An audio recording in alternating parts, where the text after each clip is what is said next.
Um, it's Tuesday, and I'm wearing my pajamas, so that should make you happy, Rachel. It's kind of cold outside, but I don't have anywhere else to go, really, so here I am.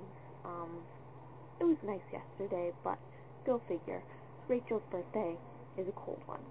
Today, I was just going to do the same thing as Brienne, kind of, and talk about some books that I enjoyed. Gina and Brienne, have either of you read Sarah Dessen? Because I really like Sarah Dessen. Kind of a bit more subdued today than usual.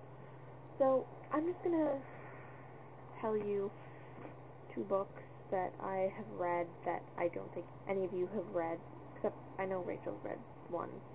And yeah. Anyway, the first one is Persuasion by Jane Austen. And I just finished reading this for a self-imposed reading challenge thing that I should be writing a blog about soon, so if you want to check that out, I will leave a link down there. I really loved Persuasion. I love Jane Austen. She's just great. It's just such an incredible story, and I don't really have much to say about it other than that. The only other thing is that with Jane Austen, usually there's someone who's like a little bit creepy, or like some guy who's kind of just like tiny bit off, and when he's introduced in the story, the reader and the main character like knows it immediately that this guy is creepy, even though he might be charming or handsome or whatever.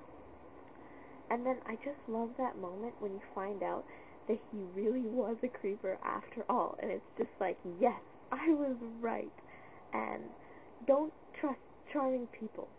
I really enjoyed Persuasion. I thought the main character was quite endearing, more so than Fanny Price or Elizabeth Bennet. My other book is I Am a Messenger by Marcus Zuzak, and this is by the same guy who wrote The Book Thief, which was like #1 on the New York Times bestseller list. So that's pretty cool. But this is his first book, I think.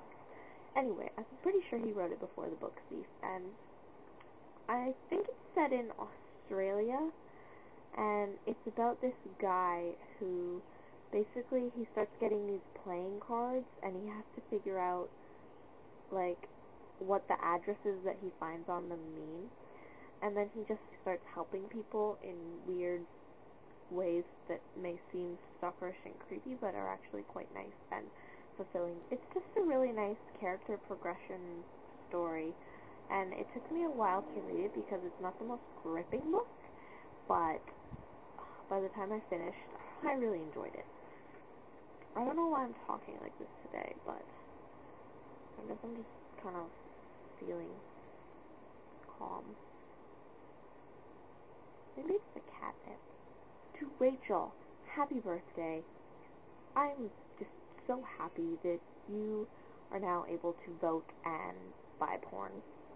So have a wonderful 18th year of solitary breath.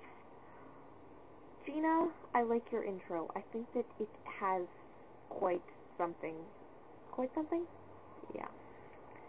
The only thing I have a problem with is my cartwheel, which I think looks kind of stupid. If there's any way for you to use my other whatever I did, that would be awesome. Brienne, I can't believe you didn't like Deluxe. I really liked that book. I mean, it wasn't, great literature or anything, but I thought it was well written and well plotted, and the characters were believable, and the sequels were just as good as the first one, and it was a really good story, and I'm just baffled. So yeah, I'm gonna go. Gina, I will see you on Thursday.